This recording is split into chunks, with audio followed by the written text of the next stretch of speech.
The King of Malaysia meets with the President of Indonesia in Kuala Lumpur.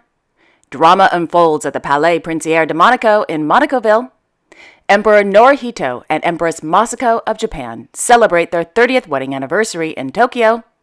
Crown Prince Haakon and Crown Princess Mette-Marit of Norway visit a textile recycling center. And King Philippe and Queen Mathilde of the Belgians attend Founders' Day in London. All this and much more coming up next on your Royal Daily News. Well, good evening, everyone, and welcome to my channel. My name is Alexandra, and this is your Royal Daily News for June 8th, 2023. In London, Their Majesties King Philippe and Queen Mathilde of the Belgians attended the 2023 Founders' Day at the Royal Hospital, Chelsea.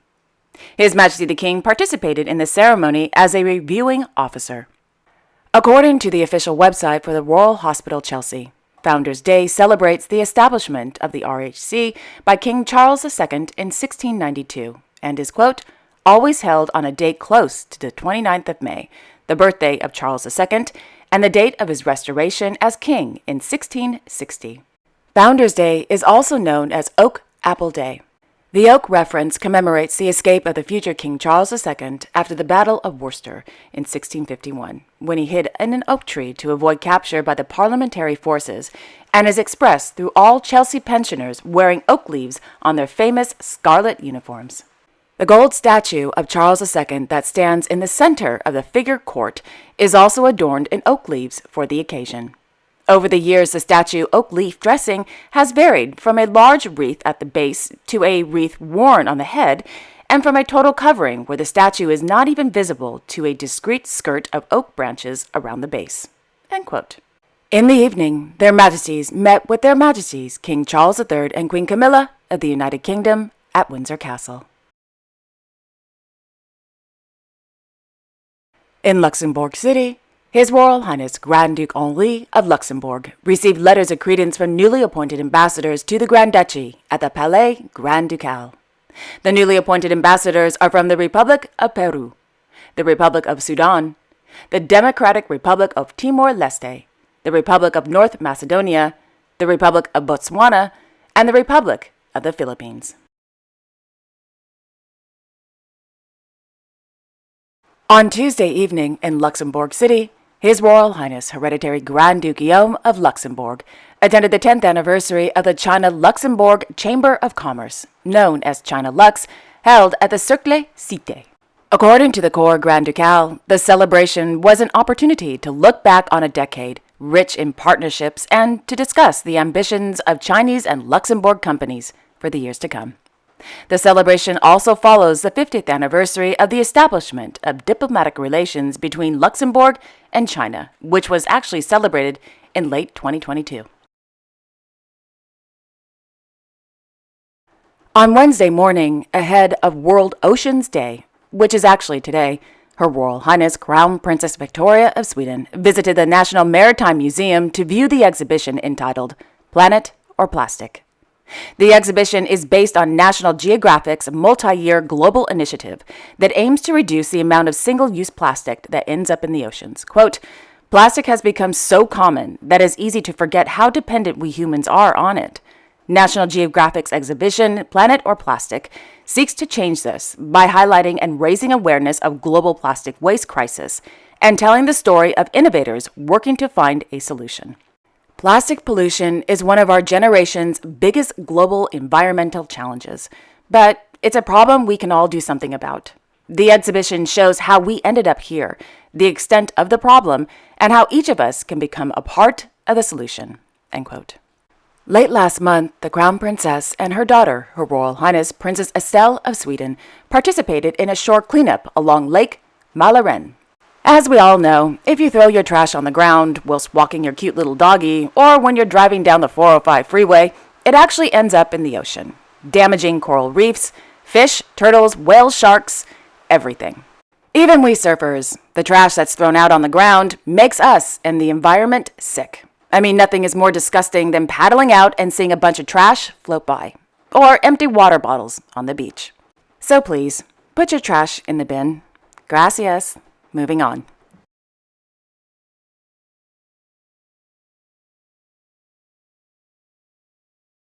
Last evening, Their Majesties King Carl Gustaf and Queen Sylvia of Sweden attended the Friends of Drottningholm Theatre's festive gathering. During the event, Their Majesties presented scholarships to singers, musicians, and dancers who performed at the Drottningholm Theatre. Yesterday, in Drammen, Their Royal Highnesses Crown Prince Haakon and Crown Princess Mette-Marit of Norway visited the Church City Mission. During their visit, the Crown Prince couple participated in a meeting with the General Manager of Church City Mission. Discussions focused on the importance of sustainability, textile sorting, and reuse. Thereafter, the Crown Prince couple visited the Sisters in Business and the Imogen Recycling Center. According to the Norwegian Royal Court, during their visit, the Crown Prince couple was informed about how a, quote, circular economy can create room for integration and inclusion in working life, end quote. After a quick, healthy lunch at Café Verde, the Crown Prince couple visited the Solbra Communal Work Center for people with disabilities. Whilst there, the Crown Prince couple visited the sewing room, the recycling room, met with staff, and, well, generally had a fabulous time.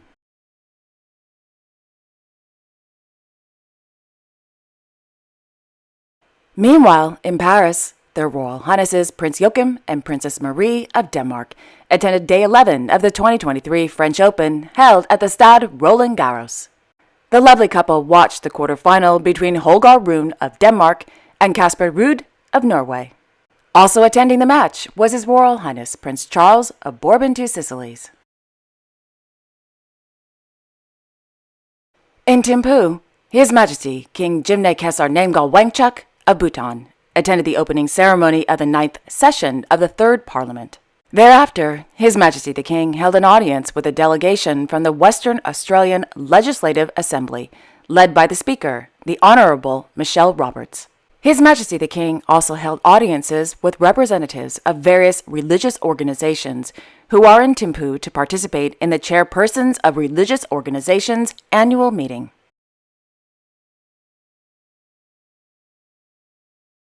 In Tokyo, the Imperial Household Agency released a new video of their Imperial Majesties Emperor Naruhito and Empress Masako of Japan on the occasion of their 30th wedding anniversary. The video was filmed last month, May 30th to be exact, at the Imperial Palace Silkworm Breeding Facility. In the video, we see the Emperor and Empress, along with their daughter, Her Imperial Highness Princess Aiko of Japan, picking out and harvesting silkworm cocoons from a device called Mabushi. According to the IHA, since the Meiji era, all empresses have raised silkworms at the IHA breeding facility.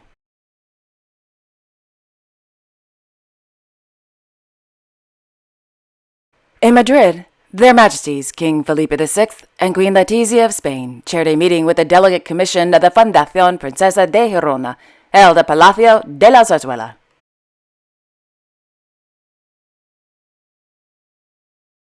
In the afternoon, His Majesty the King held an audience with a representation of the participants in the 2023 Spain Startup South Summit. The summit is the largest annual event in Southern Europe that brings together entrepreneurs, investors, startups, and corporations. In London, Her Majesty Queen Camilla of the United Kingdom attended the opening of the British Flowers Week exhibition held at the Garden Museum. According to Buckingham Palace, the exhibition gathers florists, flower growers, and flower lovers from all across the country. The theme of this year's exhibition is New Beginnings, inspired by fresh starts, budding new growth, changing seasons, and an optimistic step forward for the floral industry.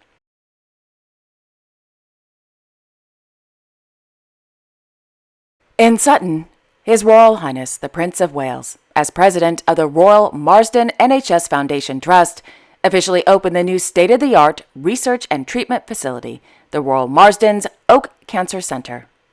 Established in 1851, the Royal Marsden was the first hospital dedicated to cancer diagnosis, treatment, research, and education.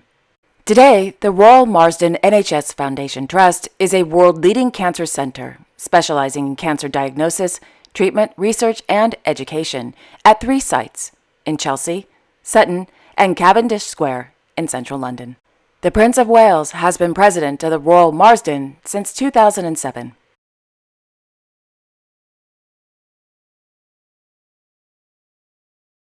Meanwhile, drama unfolded this morning behind the Palais Princier de Monaco walls. The Sovereign Prince's Administrator of Properties, Mr. Claude Palmero, resigned after the release of the damaging Dossier du Rocher. After the shocking resignation, the Palais Princier de Monaco issued a press release stating, quote, Prince Albert II has accepted the decision of Mr. Claude Palmero to assert his pension rights from the 12th of June. Aged 67, Mr. Palmero was the administrator of the property of the Prince and the Sovereign House since 2001. The Sovereign Prince declares, I would like to thank Mr. Claude Palmero for the professionalism he has shown, evidenced through the years spent in the administration of my property and the Sovereign House. End quote. As it was noted in the press release, Mr. Claude Palmero was appointed AP in 2001 during the reign of Prince Rainier III, where he managed the personal fortune of the Sovereign Princes, the princely family, and the Palais Princier de Monaco. According to AFP News, the Sovereign Prince had, quote, tasked Mr. Palmero with a number of strategic missions for the Principality. They included an acquisition in Nice Airport, the forthcoming launch of TV Monaco, and the Maritera Land Extension Project. End quote. In the meantime, Mr. Salim Zegadar, the General Director of TV Monaco, which will premiere on September 1st, has been appointed the Interim Administrator of Properties. Now, about the damaging Dossier du Rocher. In 2021, someone created a website accusing the Sovereign Prince's inner business circle of corruption, including the Palais Princier Chief of Staff, Mr. Laurent Anselmi, the Sovereign Prince's longtime lawyer, Mr. Thierry Lacoste, and the President of the Monaco Supreme Court, Mr. Didier Lenault, and of course, Mr. Claude Palmero. Since the release of the Dossier du Rocher, all four men have filed legal complaints denying any involvement in corruption. After the release of the dossier, the French Justice Department opened an investigation into the hacking of their emails. The four men named in the dossier have accused Mr. Patrice Pastor, founder of the Pastor Group, to be the individual behind the website. Their reason? Well, allegedly, Mr. Pastor was excluded from certain property deals around Monaco. Naturally, Mr. Pastor denies the accusation. Yesterday, in Larvodo, the Sovereign Prince attended the closing of the 2023 U-Paint Street Art exhibition held along the Promenade du Larvodo. The theme of this year's exhibition was Environmental Protection. The Sovereign Prince also attended the opening of the first edition of the Green Shift Festival, held along the Promenade du Larvodo.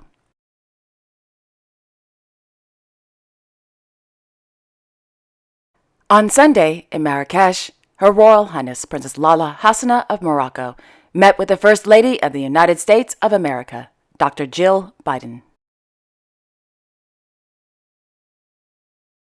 In Amman, His Royal Highness Crown Prince Al Hussein bin Abdullah II of Jordan, as regent, accompanied by His Royal Highness Prince Hashim bin Abdullah II of Jordan, His Royal Highness Prince Rashid bin Al Hassan of Jordan, as the advisor to His Majesty the King, the Prime Minister of Jordan, and the Chairman of the Joint Chiefs of Staff, Major General Yusuf Ahmed Al-Huniti, presided over an investiture ceremony on the occasion of the anniversary of the Great Arab Revolt and Army Day, held at the Martyrs' Memorial. Prior to the ceremony, the Crown Prince placed a wreath on the tomb of the unknown soldier and read the Ali Fatah on the souls of the, quote, righteous martyrs, while the Mufti of the Armed Forces called for mercy for the martyrs, end quote. Thereafter, the Crown Prince awarded royal medals to a number of distinguished officers and non-commissioned officers of the Jordan Armed Forces, as well as security services, in appreciation of their dedication and courage whilst performing their duties.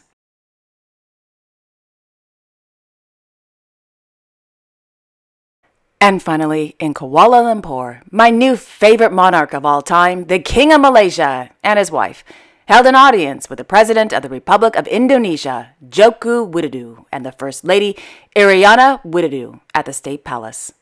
In the evening, the King of Malaysia hosted a small dinner in honor of the President and the First Lady's visit to Kuala Lumpur. Yay, King of Malaysia.